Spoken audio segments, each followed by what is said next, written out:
Om Sahana Vavatu Sahanau Bhunaktu Sahaviryam Karavavahai Tejasvinavadhitamastu Ma Vidvishavahai.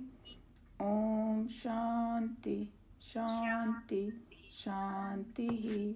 Hari Om Shri Gurubhyo Namaha. Hari Om. So before I begin, everybody knows the mute button and the stop video button, right? So the way we discussed that, we will keep on mute unless we have to speak, because that way the background noise of people's home won't come. And in case you have to get up and go, then just do stop video. When you come back, put the video on. So let's start the class. Make sure. So before I go, since we record, so I want to make sure that I don't say anything which is not true. And last time I gave a wrong chapter number for one of the verses. I said chapter 17. Actually, it is chapter 10, verse 42. When I was listening to the thing, I said, oh my God, I said it wrong. I said, better correct it. And that was in the context that this whole cosmos is just a small fraction of that ultimate reality. Bhagwan said that. He said it in chapter 10, the last verse, just to make correction. And the other thing I wanted to say, that you've heard of the sentence Tat Tvam Asi from right? Whoever has heard, just do this so I have a little idea.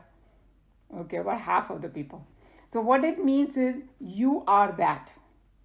And that means Bhagwan or the substratum or consciousness, any name you want to give, that ultimate reality, truth.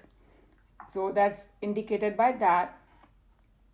Tat means that. Tvam means you. Asi means you are. So you are that. And in Bhagavad Gita, it seems there are 18 chapters, right? So the first 6 chapters indicate you, meaning us. What is our nature, who we are, kind of thing. And then the next 6 chapters, that means 7 to 12, is that. So it will explain what Bhagwan is, in detail. And the last 6 chapters, I think somebody's thing is not, Kamlaji's has to mute. Okay, I did that. And also Ashaji, okay.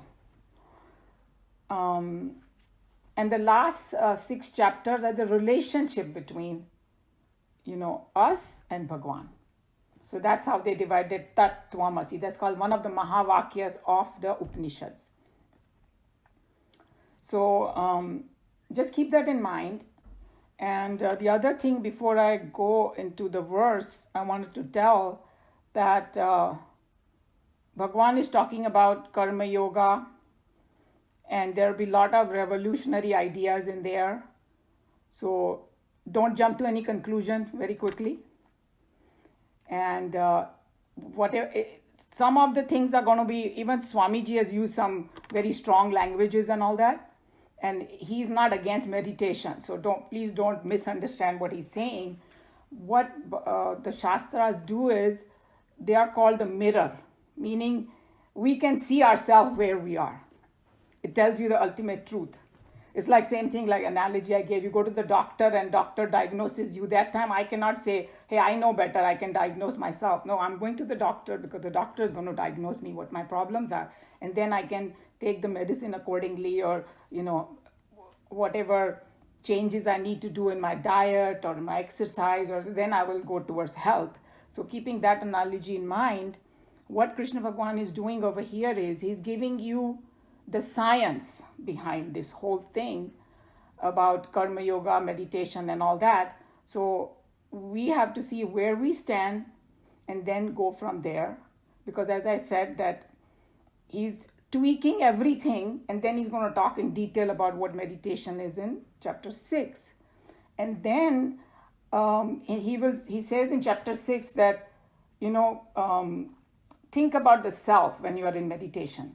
So now self means that Bhagwan. And our teacher used to say, if I tell you, meditate on halabulu, will you know what to meditate upon? And we say, no, we don't know what halabulu is. So he's saying, she gave that analogy because if we don't know who Bhagwan is, how can we meditate upon him? We might have wrong ideas. And, so after chapter 6, the next 6 chapter tells in detail what this Brahman is. And as we go and learn, then our meditation becomes more and more fruitful, because now I know how to detach myself from the world and how to attach to the higher, or think about Bhagwan. And then bhakti comes afterwards. And the relationship of bhakti and knowing Bhagwan is, I cannot really love someone until I know about them. Is that true in general world life also? I cannot say, oh, go love this person. I don't know who that person is. But as I come to know them, I appreciate their qualities, their, personality. This is just worldly example I'm giving. I fall in love. It can be not necessarily romantic love only, but it can be, I love this person because I admire that person or something, that way. What about the love at first sight? Huh? What about the love at first sight? That's called puppy love. That only happens in movies. I'm sorry. Unless there's some previous life connection, then it can happen. Okay? So have you started recording? Yes. Thank you, Joe. I have. Let me make sure. Yeah. So, basically, so what it is, as we learn about Brahman, our meditation gets better because now I know what to concentrate upon. And I fall in love with Bhagwan, meaning my bhakti increases. And then in chapter 11, when उन्होंने विश्व रूप दर्शन दिया ना, उसके बाद अर्जुन की भक्ति फूटी एकदम. And you will see the prayers that he did. Because उसके पहले it is just words, or emotionalism or something, So bhakti is truly when I feel with my every pore, oh my God, I'm so lucky to be, or something, something like this, like just completely feel it with everything in me. So that is the whole context over here. So one of the Swami said that to really appreciate the Gita, you have to comprehend it in its entirety.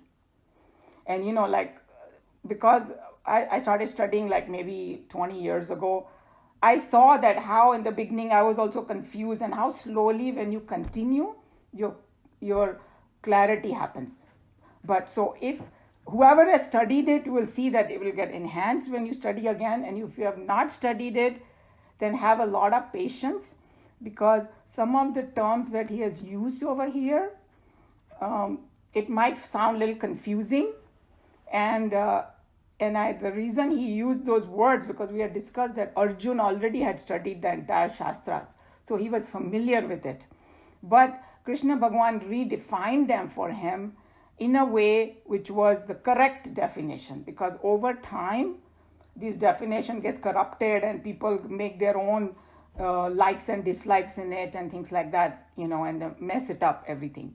So he had to, and that's why, if you see the Kaurav and Pandavas, everybody was talking about dharma over there, right? Upholding the dharma. But still they did so many mistakes because their definition of dharma had become totally confused, So that's why this revolution had to take place in the form of Bhagavad Gita, where Krishna Bhagwan is clarifying everything. So there are a few words that are going to come in the next 2 verses. So I will try my best to explain them, but in case somebody doesn't understand, have patience, because in chapter 4, he goes very much in detail about what that means. And, one is like akarma, and the Joe was talking about it last time also, and I could see Joe saying, I don't know how to explain it, because it is a difficult term. But as we go learn it, it will get clear what akarma is. So with that background, Let's go. Remember, we did not finish. Like that actionlessness. Yeah, so there are many words, but to get the complete import of that word, it takes a little time. And he will open it up in many different ways. So whoever did not understand completely, don't worry, a lot of other things are going to come. That's all I'm saying. And don't jump to conclusion very early on. That's all. So we were doing, we had to finish Swamiji's commentary on verse 4, right? And we, I have a comment. I Huh. like your definition of these 18 chapters. I never heard that before. say that again. The 18 chapter, the way you described them, Mm-hmm. was beautiful. And one thing I remember, after the Virat Roop, Arjun apologized to Krishna that all this time I thought you as a friend. I didn't really respect you. Right. So, He did. all this time, he didn't think of him as God, really.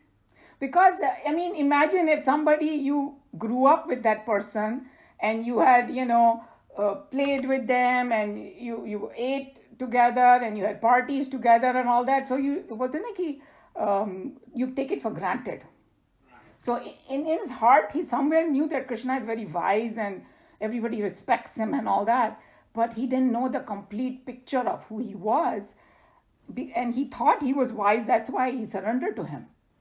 So, but बीच में obviously, जब उसको पता चला कि my God, he's like the Brahman personified. That's when he just was shocked that, so all that is going to come. It's very exciting. The later chapters, I love them because they're so dramatic and it's just amazing. It's amazing poetry there too. So, but we have to go through all this to reach there. But once you have that set of books, you can always read it, yourself also. Yeah. Anything else, Joe? Shall I go forward? That's great. Okay, so we have to read from when we study the literature, wo wala paragraph. Okay. I know some of you got the book now. Anybody new who has not read before would like to read? Oh, Kamlaji, fantastic. Okay. Can you tell me the page number? Yes. So Kamlaji, since I have an old book, tell everybody the page number. No, we cannot hear you. Kamlaji, unmute. She's muted. Page number 10, last paragraph.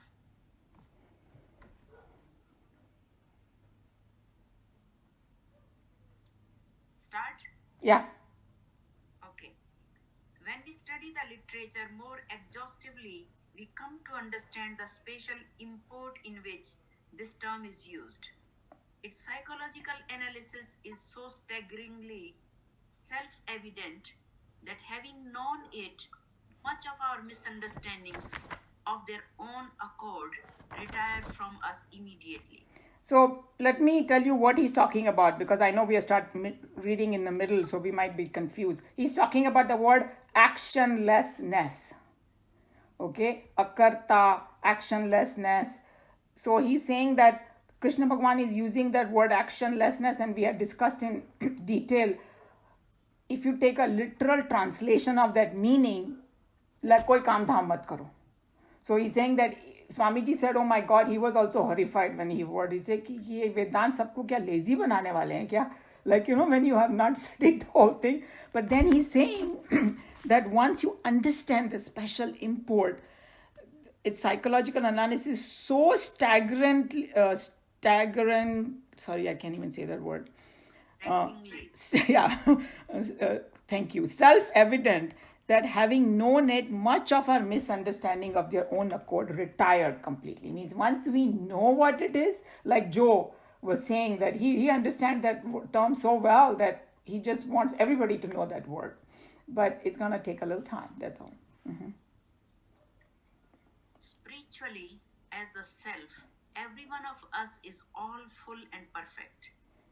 But due to our ignorance of this spiritual experience, we entertain in our intellect unending desires, each of them being our own intellect's attempt to fulfill itself. It is very well known that we desire things that are not already with us in full. or in a satisfying quantity.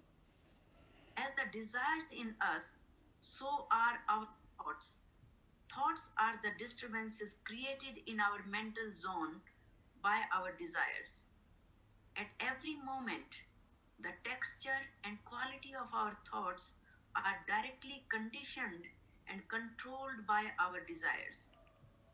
Thoughts in an individual, expressed in the outer world of objects, become his actions. Actions are nothing other than the actor's thought projected, expressed in the world. Thus, in this chain of ignorance constituted by desires and actions, each one of us is caught and bound. So here he's telling you the whole science of why action happens. Because remember, I think कमला जी आपने बहुत पहले पूछा था कि भाई what makes us do things, right? हम लोग जो ये कर लूँ वो कर लूँ, कहाँ से आता है वो? So it comes from our impressions from the previous life and all that. That's one. There are different aspects to this whole question. One of them is because we are spiritually ignorant. So because I'm spiritually ignorant, that's why I feel like if I do something, I will get happier. उसी के लिए हम सारा काम धाम करते हैं ना इतना, right? कि मेरे को ये नहीं है मेरे पास, मिल जाए तो, just imagine yourself like 30-40 years ago, when we were young and all that. Oh my God, ये मिल जाए, ये कॉलेज में एडमिशन मिल जाए, इससे शादी हो जाए, ये हो जाए, वो हो जाए, कुछ this kind of child I want, or I want my child to go here. God knows how, million desires. So because we think that will make us happy, because we don't know the science of happiness. So he's saying that everything starts with that misunderstanding in our psyche that I'm going to get happier by doing some action. This is like talking about not the karma yoga right now, just a regular action we are talking about. So once you get in the karma yoga mode, you shift your attention from selfish desires. That's the whole technique of purging the desires. So it starts with a thought, and that thought turns into a desire, and the desire prompts me to act, and then the action happens. So somebody whose spiritual ignorance is gone, that person knows that I'm already that happiness. I don't need anything else. So then people say, no, why do they work? They work for lok sangraha. Remember that word, lok sangraha. It comes in Bhagavad Gita. They do it for the benefit of the whole cosmos. They are working. And it's the same thing like my own body. My own body is one unit. So it's like when somebody works, if the liver is working, it's not working for itself. It's working for his whole body. See what I'm saying?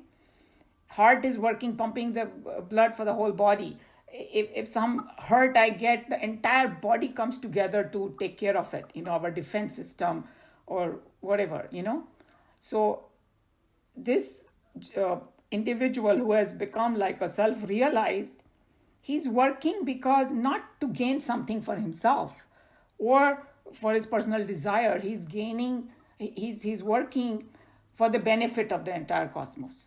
That's why their actions are not selfish. Somebody might look at it that way, that's their problem. But he is coming from some other. So basically, the ignorance is the one that causes us to have desire. Desire causes us to have action. So thought, desire, action. This is the sequence. Everybody understood, right? Yeah. Okay. आगे पढ़िए कमला जी. If we observe them a little more closely, we find that these are not so many different factors, but are in fact different expressions of one and the same spiritual ignorance. This ignorance, avidya, when it functions in the intellect, expresses itself as desires.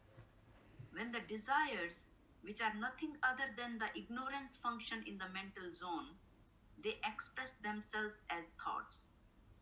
These thoughts, when they express in the outer world, become actions.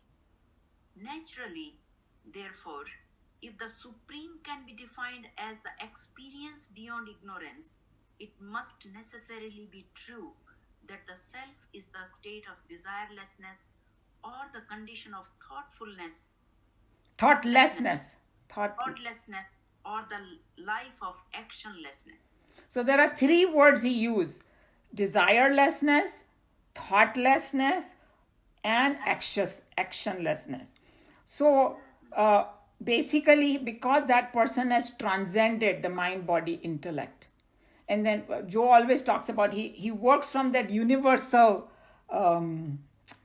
क्या बोलना चाहिए, how do I use the word, जो universe से आता है, वो उसको जो काम करना होता है ना, वो यूनिवर्स से आता है. Universal mind. Universal mind, thank you.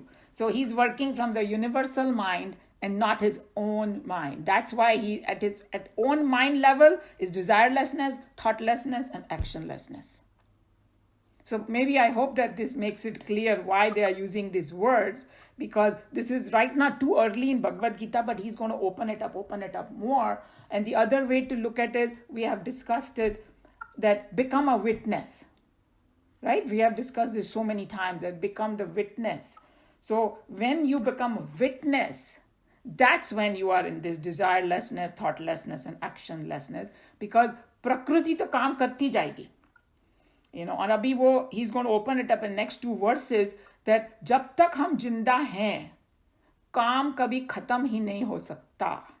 And I don't want to sound like feminist or anything, but औरतों को पूछो, बोलो कि रिटायर होते हैं हम लोग कभी?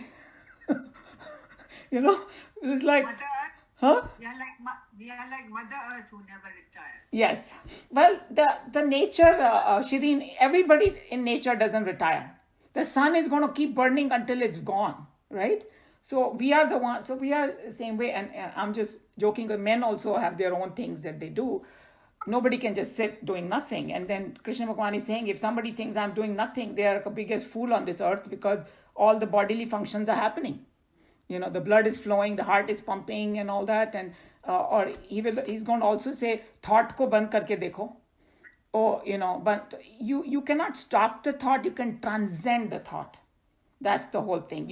So if somebody says, stop thinking, impossible. It's like your ego is telling the mind to stop. In fact, kisi ko bolo, don't think about apple. What's going to happen in your mind? Now you know. So we are fools if we think that we can, because as long as we are alive, body, mind, intellect, everything is going to keep functioning according. Even in the sleep, mind is working and we are seeing dreams. Only in deep sleep they are temporarily quiet. Moment we wake up, whole thing starts. So just keep all those ideas into mind, then it will gel in your head what they're talking about, Okay.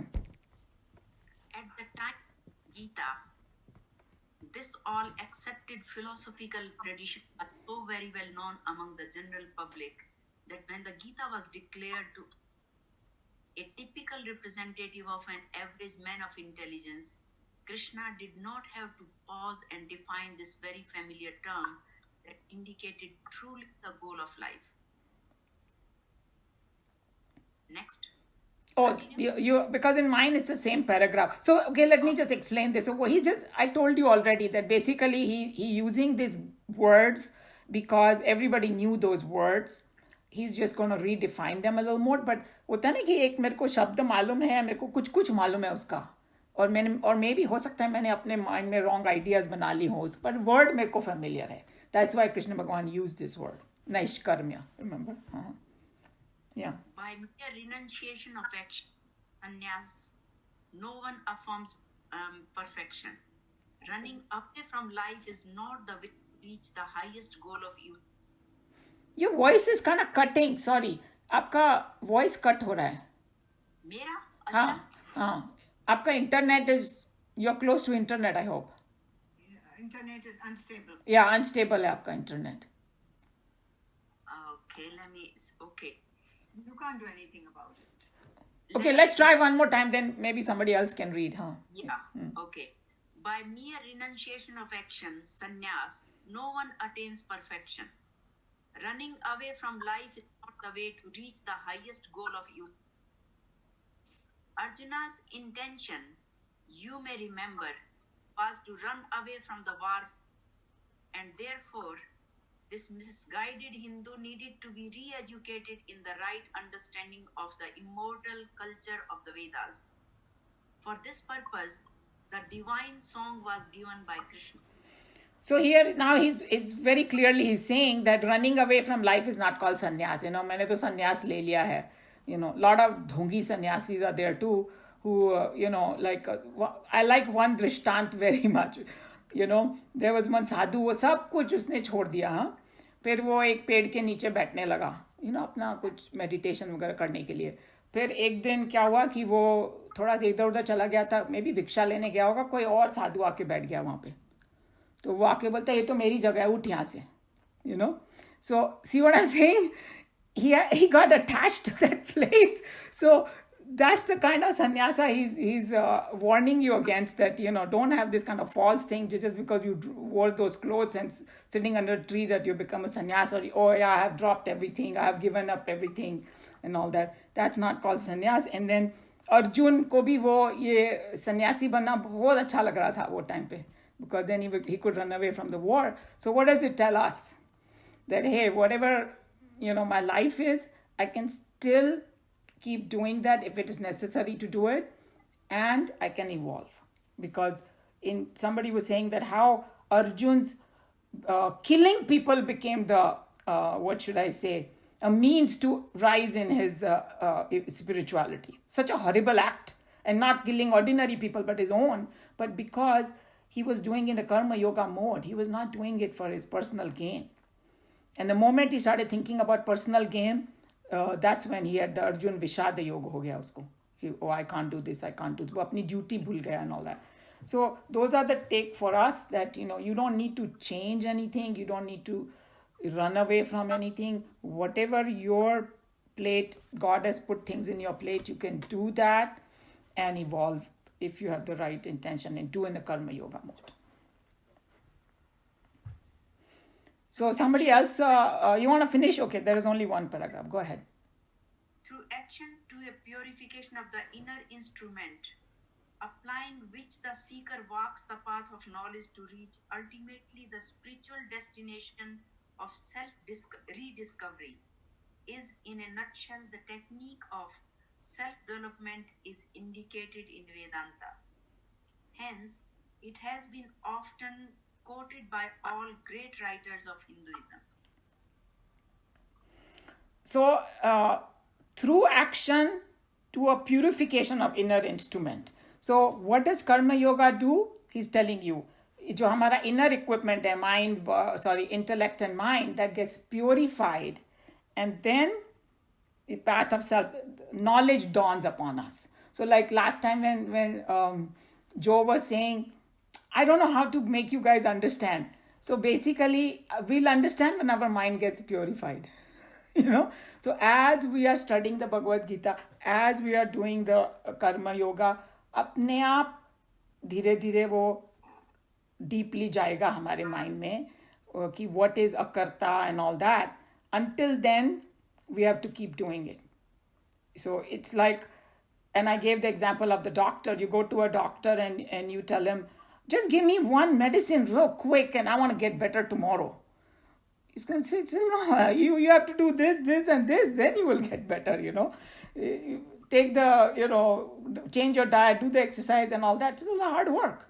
So same way over here, I cannot jump to, I can just sit and meditate and boom, I'm going to become, self-realized. That's not going to happen, because we are full of vasanas, full of desires and full of ignorance. So we have to first cleanse that, and then it will dawn upon us what truly it is, and then it will become easy, and then it will become fruitified. That's what he's saying. Okay, the last linking paragraph. Kamlaji. For which reason, then, does a person not attain perfection that is free from activities by mere renunciation accompanied by knowledge? Unaccompanied by knowledge, huh? Unaccompanied by knowledge. Mm-hmm. The reason thus asked for is given as follows. So he's just saying that, without knowledge, if you become sannyasi, then it's going to be a problem. First you got to understand everything, and then. So the next verse is a complete science. So when they say Vedanta is not against science, this one is going to prove, because पूरा science छुपा हुआ है दुनिया का इसके अंदर. Okay. So the verse is verse 5. न हि कश्चित् क्षणमपि चातु तिष्ठत्य कर्म कृत कार्यते ह्यवश कर्म सर्वप्रकृतिजैर्गुणैः.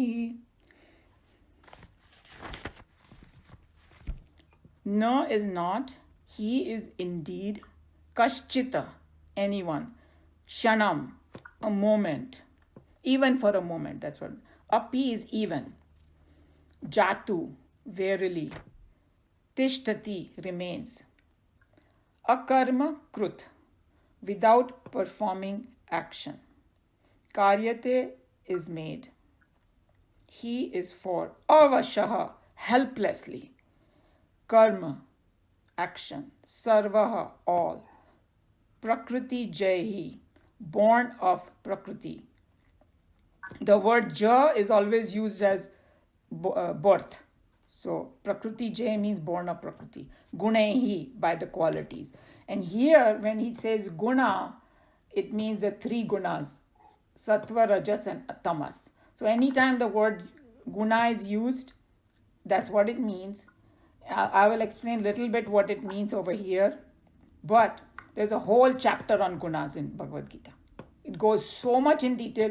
Gunas are like, Prakriti is made of the three gunas. So as long as there is a physicality in this cosmos, there has to be the three gunas.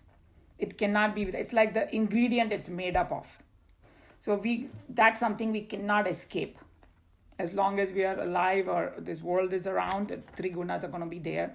And the gunas has a vast implication. So that's why the whole chapter is devoted to three gunas. And it permeates everything. Our body, other, animals, all the material things, all the food and everything is part of that. And it expresses different things. But for our sake, I will tell you that what it means over here.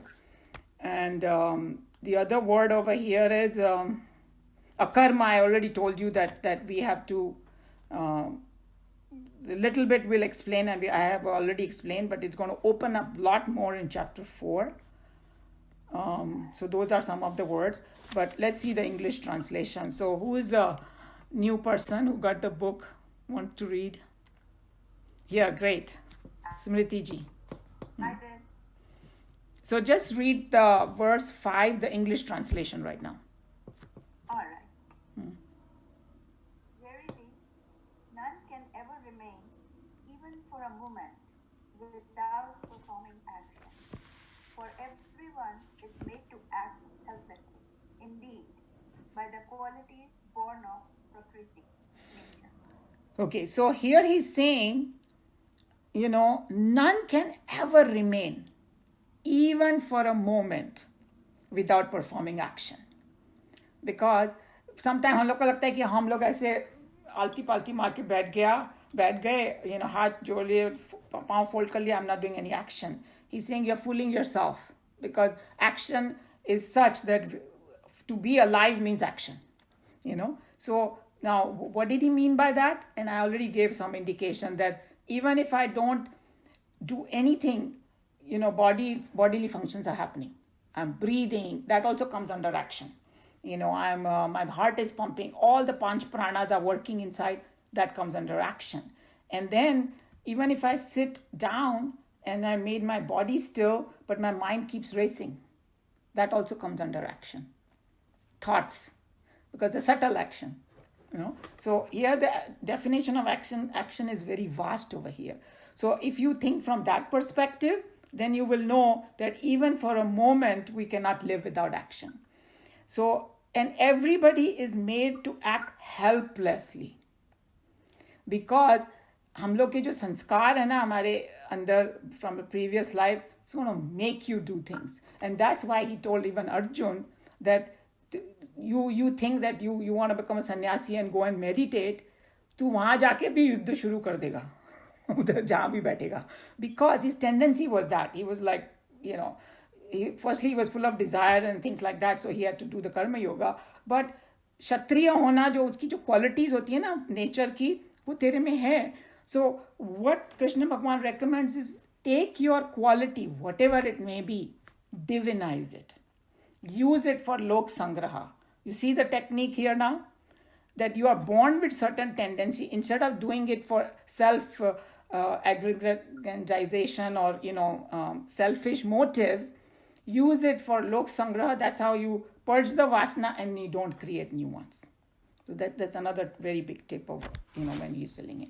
So, and one of the Swamis gave example of not action in our body. He said that in a city you can stop the traffic for a while, okay, but in your body you cannot stop the blood flow.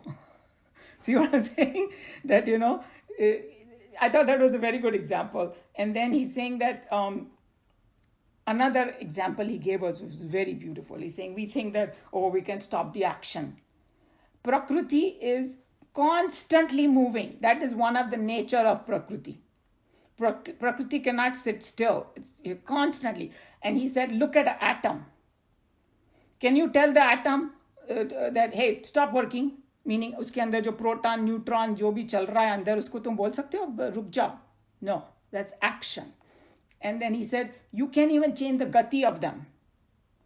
That's how helpless you are. That whatever their rhythm is, coming from that higher intelligence, it will maintain that. So if you think you can stop action, you're the biggest fool on this earth. But what does it mean? It means you can transcend it. That's all he's saying. And the example transcendation he gave was, I gave before also, okay, in the ocean, can we stop the waves of the ocean? अगर पूरे दुनिया का भी कोई machine लेके आ गया ना, वो पूरे संसार के पानी का लहर को नहीं रोक सकता. Everybody agrees? So it's like I cannot stop the waves, but I can become a witness of them. I can just sit at the shore on the lighthouse, which is on ground, and I can say, okay, I'm watching these waves move. I'm not in it. I'm watching it. That's what he's telling you. When you transcend the action, you watch yourself do what you're doing. That's what it means. Okay. And now I want to go a little bit on that Prakriti ka jo rajo tamo sattva gun hai na. So basically what it is that the tamogun is called inertia in science. And rajogun is called activity. And the sattva gun is called intelligence. Okay. So now let's look at the science. Everything in this universe has all three. Say एक stone ले लिया हमने, तो उसका जो stone is inertia, obviously. The matter is translated as inertia, right? And then action is happening, like those atoms are going around in it. So the action is there. And then there is a pattern in that action. It is not haphazard. It may look like haphazard, but it's not. In the whole universe also, our whole solar system has a pattern, right? There's an intelligence behind it. So that is Satogun. Okay?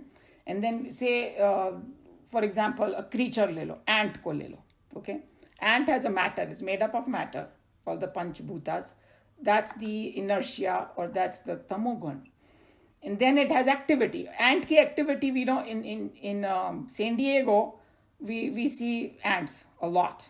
And luckily in this house, I don't have it, but when we were in an apartment, so many ants used to come and I couldn't stop them. And somebody said it's a San Diego problem, the ant problem.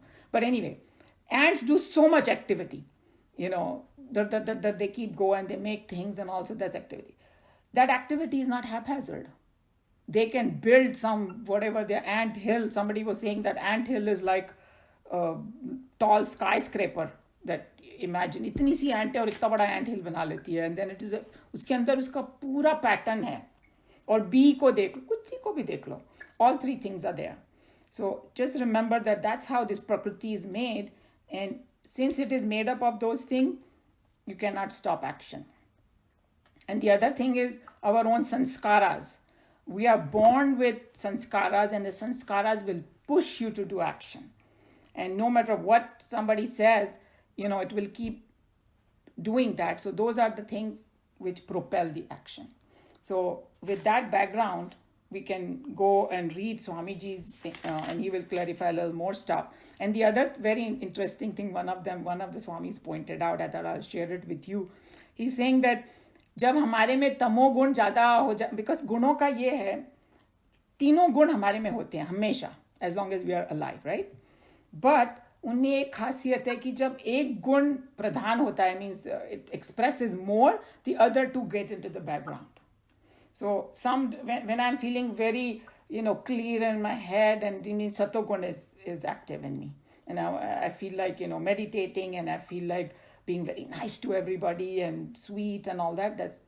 And Rajogun is when I want to do this action, that action, run here, run there, that is means Rajogun pradhan ho gaya mera, baki thode background mein chale gaye.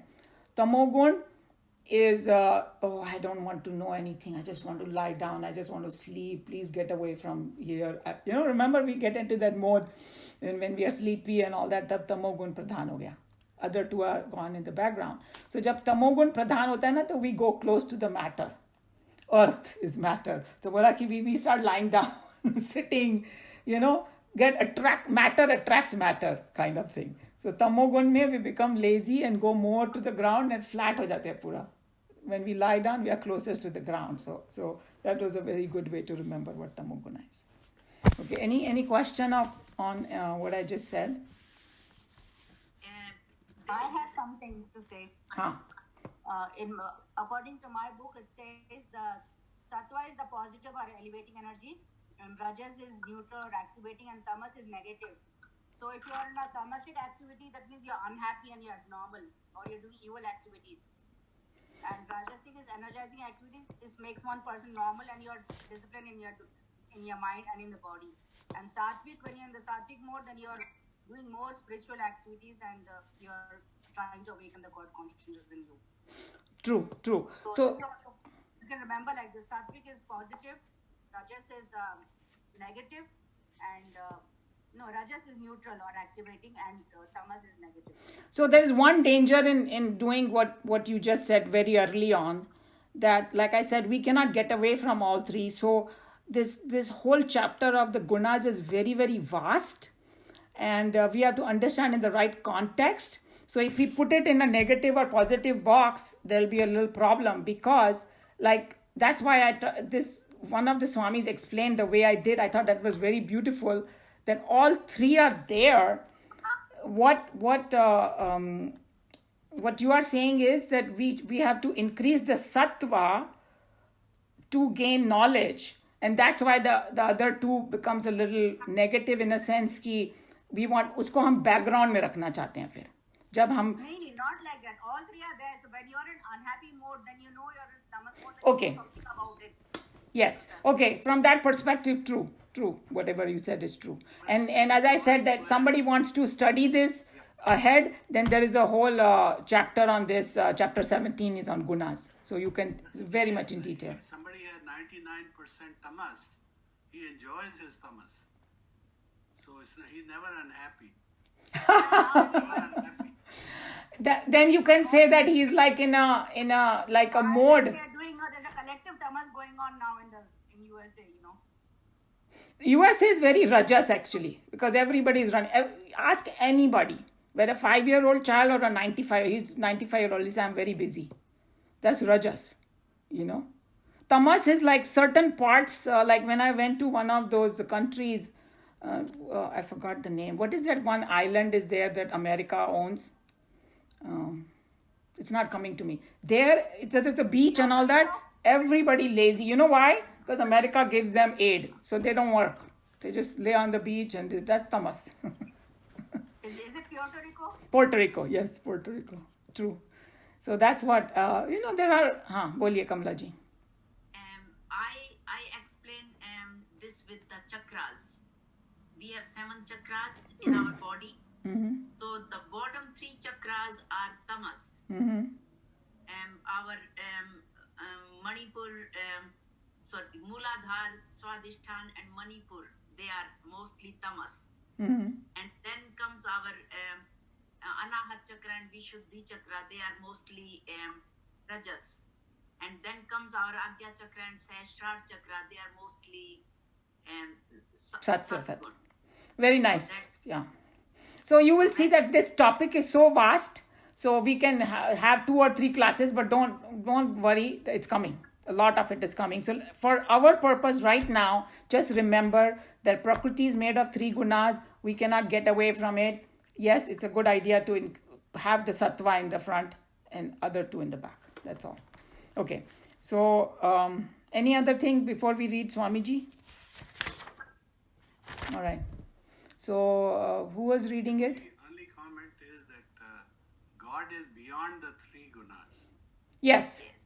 We have to transcend the gunas, and that's why we keep talking about transcending. But the jnani knows that the action is happening in the 3 gunas. Right. Okay, that's what. So he's not stopping the action. He's being aware and has a complete wisdom in him that these whatever I'm acting, it is acting in the Prakriti. So that's why he doesn't get deluded by the gunas. उसको कभी negative भी गुना आएगा तो उसको वो देखेगा, उसको बोलेगा oh my negative gunas are coming, and that will come in when the chapter comes on guna. Krishna Bhagavan will explain that he becomes a witness of the gunas. So it's not like the sadhu sant never feel lazy. They also feel sometimes lazy. They also sleep. It's necessary to sleep, to